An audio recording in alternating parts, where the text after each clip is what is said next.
This morning, I sat down with my partner and I had a long conversation about today's video.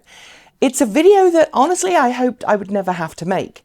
It's a video that is going to be critical of a decision being made at Tesla right now.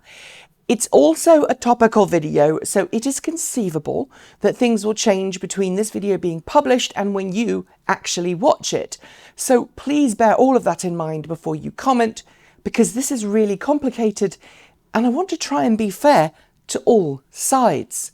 I'm also remote working because that's the advice being given, so if there are some issues with this video, please be patient.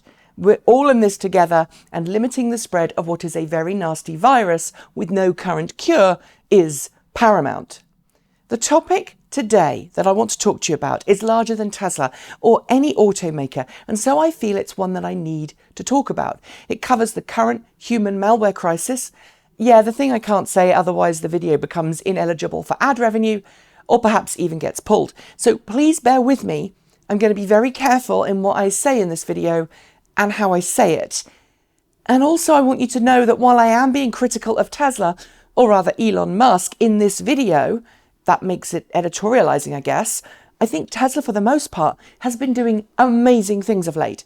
I'm really grateful that it's dragged the rest of the auto industry kicking and screaming into the world of electric cars. Okay, let's get to it.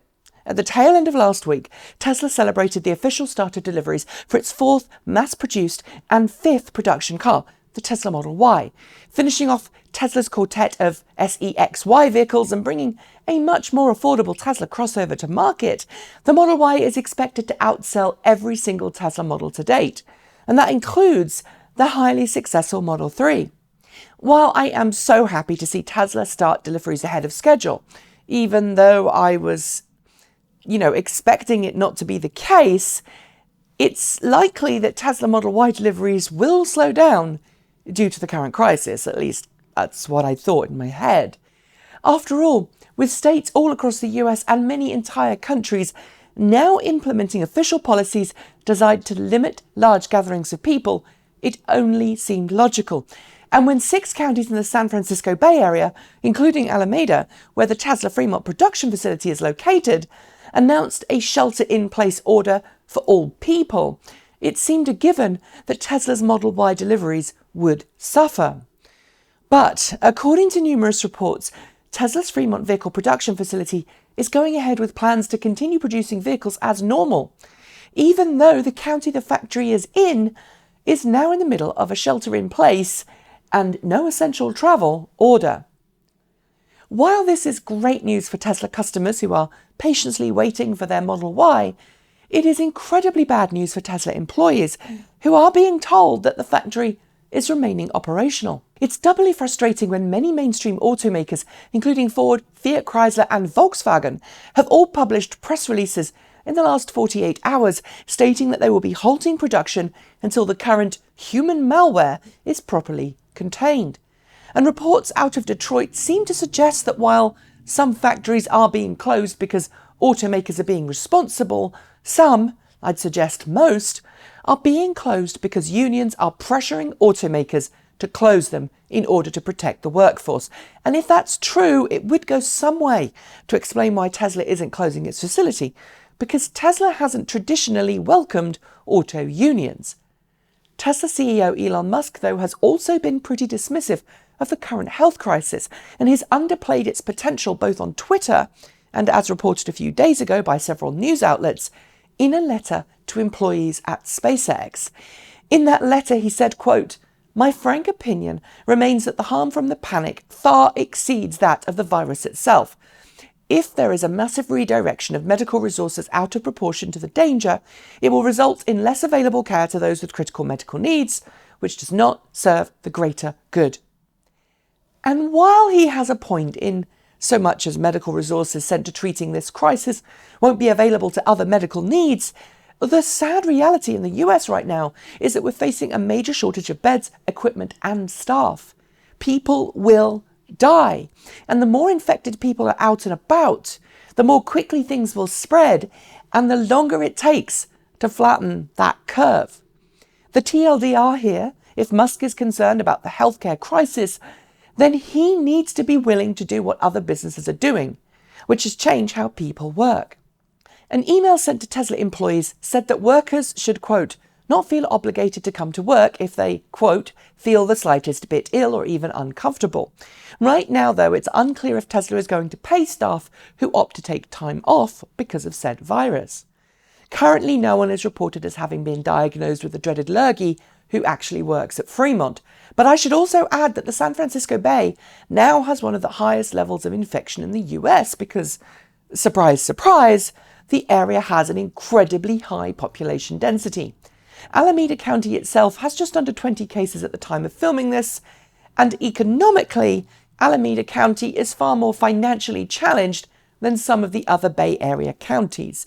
And with nearly 10,000 employees, Tesla is one of, if not the largest employers in the county, meaning that keeping people at work could be argued as a positive, as it would ensure that the local economy doesn't collapse.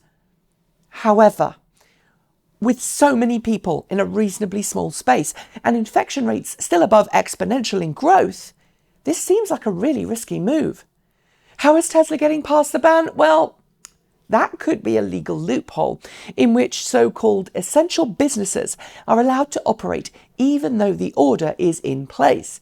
These include banks, grocery stores and health providers, postal services, hardware stores, news outlets, laundry facilities, as well as travel-related services like gas stations, auto supply and auto repair parts places, as well as airlines and taxi services. Tesla has told Bloomberg that auto manufacturing and energy infrastructure businesses are, quote, deemed crucial sectors, which means that Tesla staff can continue to go to work. But where does this leave us? Well, for now at least, people who are building Tesla cars and other Tesla products are putting themselves at risk of contracting this human malware. And even they themselves are healthy, they risk taking that infection home to family members who may be at risk or potentially spread it to others in the community who are. And I get it. We're at this period of uncertainty. This is the biggest global crisis since the Second World War, and it's going to need warlike public sacrifice to help bring it back under control. And unlike the flu, for which we have immunizations and can treat, this current crisis does not have available vaccines. Those who can work from home should. Those responsible for workers at factories and facilities where working from home is impossible should be doing everything they can to keep their employees and their employees' families safe. And in this context, that means financially safe, medically safe, and protected. That especially pertains to the more vulnerable hourly paid staff. And at least keeping people working means they can put food on the table. I mean, I understand that. And I know that this is a massive challenge. As a small business owner myself, I know I can't pay anyone if I don't make money.